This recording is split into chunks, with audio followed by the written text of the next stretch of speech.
आप में से जितने भी स्टूडेंट्स सीयूईटी पीजी 2027 का एग्जाम दे करके सीयूईटी पीजी एमबीए इलेक्ट करने वाले हैं, यानी कि वो सीओ क्यूपी 12 का पेपर देने वाले हैं, उन सभी के लिए वीडियो काफी खास रहने वाला है। क्योंकि आज मैं बात करूंगा कि अभी तक जितने भी पेपर हुए हैं 2022, 3, 4, 5, 6, अभी तक क्या पैटर्न चल रहा था और क्या आपको जनरल शिफ्ट देखने को मिल रहे हैं। There is a gradual change जिस पर मैं बात करने वाला हूं। जो बड़े शिफ्ट हैं उन पर भी हम बात करेंगे, जो पैटर्न चेंज हुआ उस पर भी हम बात करेंगे, क्वेश्चन के जो रेशियो बदल गए उस पर भी बात करेंगे, क्या रिसोर्सेज होने चाहिए बात करने वाले हैं, पेपर का एग्जाम पैटर्न क्या है, कितने क्वेश्चंस आते हैं, कितने मार्क्स के होते हैं। We will get to know all these things. और कौन कौन सी वो यूनिवर्सिटीज है जो इसमें पार्टिसिपेट कर रही हैं और कौन सा मेजर ब्रेक थ्रू है, कौन सा मेजर ब्रेक थ्रू है, उस पर भी हम यहां पर बात करने वाले हैं। चलिए फिर स्टार्ट करते हैं इसको। आपको बताइए कि एमबीए मैनेजमेंट कोर्सेज के लिए जाना जाता है, अधिकतर लोग कैट से करना प्रेफर करते हैं, लेकिन जब से टेस्ट ब्रेक थ्रू हुआ, पहले टेस्ट का एग्जाम टेस्ट नेट जैसे एग्जाम से होता था ना, ये एग्जाम होता था, लेकिन फिर अब सीयूटी पीजी में ही मर्ज कर दिया, तब से ये और ज्यादा लोगों के बीच चर्चित हो गया। और आपको पता ही होगा कुछ फेमस यूनिवर्सिटीज हैं, उनकी मैं सबसे पहले नाम ले लेता हूं। कौन कौन सी यूनिवर्सिटीज है जिनमें लोग जाना चाहते हैं? टेस्ट मुंबई है ना, यूनिवर्सिटी ऑफ दिल्ली, बनारस हिंदू विश्वविद्यालय, हैदराबाद, डीएवीवी इंदौर, और जिनमें से ऊपर की तीन, टेस्ट मुंबई से लेकर के बनारस हिंदू विश्वविद्यालय तक, यहां जाने के लिए बहुत सारे स्टूडेंट्स में होड़ रहती है, इसीलिए वो सीयूटी पीजी एमबीए का पेपर देते हैं, सीओ क्यूपी 12 दे करके आते हैं। अब इसके सिलेबस को जानने से पहले मैं पहले आपको बताना चाहूंगा कि कौन कौन से चेंजेस है ना, कौन से वो चेंजेस है जो अभी आपको देखने को मिल रहे हैं। सबसे पहला चेंज आपको देखने को मिला इन 2022 2023, आपका सेक्शन ए हटा दिया गया, जनरल अवेयरनेस रहा ही नहीं, सिर्फ और सिर्फ जनरल एप्टीट्यूड पर इनका फोकस रहा। और आज भी 2022 से 3, 4, 5, 6 की तरफ अगर आगे बढ़ोगे, पेपर एग्जाम का अगर आप देखोगे जाकर के, प्रीवियस ईयर क्वेश्चंस देखोगे, आपको पता चलेगा कैसे ये लगातार एप्टीट्यूड की तरफ बढ़ते जा रहे हैं। क्वांट्स के क्वेश्चन बढ़ रहे हैं, डीआई के क्वेश्चंस बढ़ रहे हैं, रीजनिंग के क्वेश्चन बढ़ रहे हैं, इवन लैंग्वेज को भी इन्होंने कम कर दिया है पूछना, ठीक है ना, अभी हम उसको भी देख रहे होंगे। सिलेबस कंसोलिडेशन कर दिया है ना, core focus on quant, DI and reasoning, और इंटेंसिटी बढ़ा दी। इंटेंसिटी कैसे बढ़ा दी? इनिशियली होता यह था कि इनके पास 100 क्वेश्चंस थे 22-23 में, और उनको करने के लिए समय भी ज्यादा मिलता था, लेकिन अभी आपके पास सिर्फ 75 क्वेश्चंस हैं जिन्हें आपको 1.5 घंटे में करना है, यानी कि 90 मिनट में करना है। और आपको यह भी पता हो कि कितने मार्क्स का कितने क्वेश्चन होते हैं, आई होप आपको ये बात पता होगी, है ना। देयर आर 75 एमसीक्यू क्वेश्चंस, जिसमें से आपको 90 मिनट मिल रहे होंगे, 300 का पूरा पेपर है, 75 × 4, तो +4 मिलेगा अगर आपने एक आंसर सही किया। गलत किया तो नेगेटिव मार्किंग भी है 1/4 की, 25% की, यानी कि -1 मार्क आपके डिडक्ट किए जाएंगे, ठीक है। अब अगर हम आगे आए, सिलेबस को जरा देखने की कोशिश करते हैं, हमारा सिलेबस क्या है। तो एक तो आपको लैंग्वेज कॉम्प्रिहेंशन देखने को मिलेगी। अच्छा, मैं यहां पर अगर बात करूं, इन 2026 ओनली आपने इंग्लिश के क्वेश्चन देखे तो केवल 12 क्वेश्चंस थे। पहले यह था कि इंग्लिश का वेटेज लगभग 20-22% था, अभी वो 20% से घटकर 15% पर आ गया, ज्यादा डीआई हो गया, क्वांट हो गया। 2027 में हालांकि इस चीज को ऐसे प्रेडिक्ट नहीं कर सकते कि इंग्लिश कम हो गई, लैंग्वेज कम हो गई, वो दोबारा से बढ़ सकती है, क्योंकि वी डोंट नो एनटीए किस बार कौन से क्वेश्चन ज्यादा पूछ ले।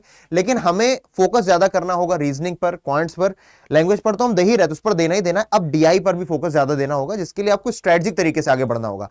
आप बस कोई रैंडम यूट्यूब पर वीडियो नहीं देख सकते, कोई किताब ला करके आपने पढ़ना शुरू कर दी, दैट्स नॉट गोना हेल्प। क्योंकि आपको ऐसे गाइड्स की जरूरत है, ऐसे मेंटोरशिप की जरूरत है जिनके पास ये एक्सपीरियंस है 2022 से लेकर के अभी तक का, क्योंकि एक्सपीरियंस ही आपकी मदद कर सकता है इस गेम में, ठीक है ना। डेटा इंटरप्रिटेशन में पाई चार्ट्स हैं, ग्राफ्स हैं, साथ के साथ लॉजिकल रीजनिंग में अरेंजमेंट, सीरीज, ब्लड रिलेशंस आपसे पूछे जा रहे हैं, क्वांट्स में अर्थमेटिक, अलजेब्रा एंड जियोमेट्री जैसी चीजें आपसे पूछी जा रही हैं।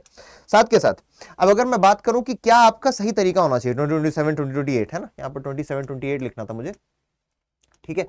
क्या हमारे पास तरीका होना चाहिए? सबसे पहले कॉन्सेप्चुअल क्लैरिटी बहुत ज्यादा जरूरी है ना, चाहे वो क्वांट्स हो, रीजनिंग हो, आपको बहुत टाइम देना पड़ेगा और टाइम लगेगा क्वांट्स एंड रीजनिंग को। बहुत सारे ऐसे भी स्टूडेंट्स होंगे जो कि आर्ट्स बैकग्राउंड के या फिर कॉमर्स बैकग्राउंड के, तो उन्हें इसमें टाइम लगेगा। दूसरा है ना, selection practice and speed building, आपको स्पीड बढ़ानी पड़ेगी, रिवीजन करना पड़ेगा। ये आप जानते हो, एग्जाम कोई भी हो, फेजेस सेम रहने वाले हैं, और अगर आपको ये फेजेस पता है, आप सारे एग्जाम निकालते हो, ठीक है। Phase 3 most important, mock test, वो भी इंटेंसिव मॉक टेस्ट। और मॉक टेस्ट देने से ज्यादा इंपॉर्टेंट क्या है?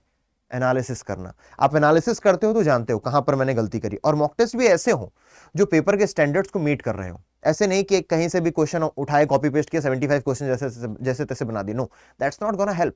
इसीलिए आपको चाहिए होती है एक ऐसी टीम जो आपकी मदद कर सके, और फॉर दैट ओनली, ठीक है ना, for this purpose only there is, you know, अभी और भी हम आगे बात करने वाले हैं, पर मैं आपको रिसोर्स पहले बता देना चाहता हूं। ये वो रिसोर्स है, और अगर आप भी देखोगे इसमें दिखा भी रहा है lowest price ever, today is the last day of the sale.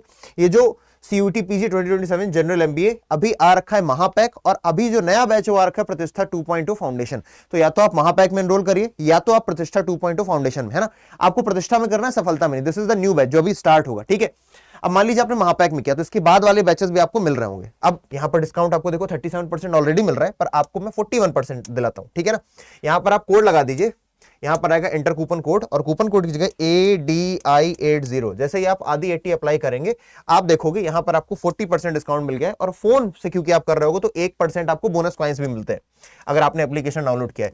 तो यही बैच आपको 11,300 समथिंग का मिल जाएगा। लेकिन अभी आपको ये भी पता करना होगा कि क्या इसमें मॉक टेस्ट है, मॉक टेस्ट है, लाइव क्लासेस हैं, डेली पीडीएफ है, मेंटोरशिप, मोस्ट इंपॉर्टेंट वो टीचर्स हैं जो AIR1 AIR2 दे चुके हैं, है ना। चाहे वो आप पॉलिटिकल साइंस की बात कर लो, आप सोशियोलॉजी की बात कर लो, आप MCA की बात कर लो, आप MBA की बात कर लो, हर एक में, इवन LLB के लिए एक अलग चैनल है, वहां पर भी बहुत सारे हमारे AIRs हैं। अभी CUTPG LLB का एग्जाम हुआ, उसमें भी AIR1 हमारे यहाँ हमारे इंस्टीट्यूट से थी, जो हमारे पेड बैचेस में थी, है ना। अच्छी बात है, अच्छा लगता है हमको भी।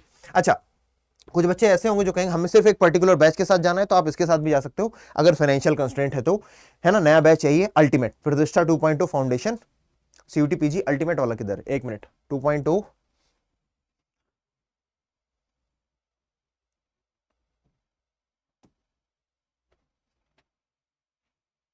यहीं पर आपको अल्टीमेट भी दिखेगा, राइट। ये देखो अल्टीमेट आ रखा है, ठीक है, for 2027 this is the newest batch. आप अल्टीमेट के पास जाओगे, यहां पर भी आपको बाय नाउ पर जाकर के मैक्सिमम डिस्काउंट के लिए कोड लगा देना है आदि 80 ADI80। ना सिर्फ आपको मैक्सिमम डिस्काउंट मिलेगा, बल्कि मेरी पर्सनल मेंटोरशिप मिल रही होगी। देखिए, तो आपने जैसे ही कोड लगाया आदि 80, जो बैच आपको 13,000 का था वो आपको 7807, आपको लगभग 7,700 के आसपास ये बैच मिल जाएगा ना, आप एनरोल कर पाओगे। चलिए वापस आते हैं।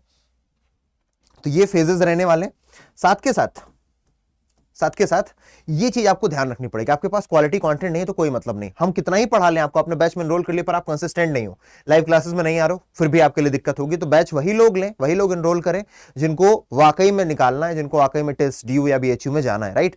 अगला मॉक एनालिसिस, मॉक टेस्ट देना ही देना है, और मॉक टेस्ट का एनालिसिस नहीं करेंगे तो आपको ही प्रॉब्लम होने वाली। आई होप ये बात क्लियर है, और अगर क्लियर है तो मैंने आपको बता दिया this is the last day of the sale, तो आप जाकर के फायदा उठा सकते हो। अदरवाइज आपको ये 40% डिस्काउंट नहीं मिलेगा, मैक्सिमम 32% का मिल रहा होगा।